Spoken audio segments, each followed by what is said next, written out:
In front of me is VIVO X200 and today I would like to show you how you can turn on and use one-handed mode. Begin by opening settings and scrolling down to click on shortcuts and accessibility. Then scroll again to hit one-handed mode and use this switcher next to access mini screen using gesture next to this feature. Then follow those instructions. And as you can see, after a couple of seconds, one-handed mode is working properly. If you wish to move it, click on this icon of a square at the top right or left corner. Then hold one of those dots to move your screen.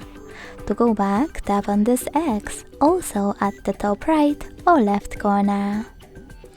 Thanks so much for watching. If you enjoyed this video, leave a like, comment and subscribe. Bye!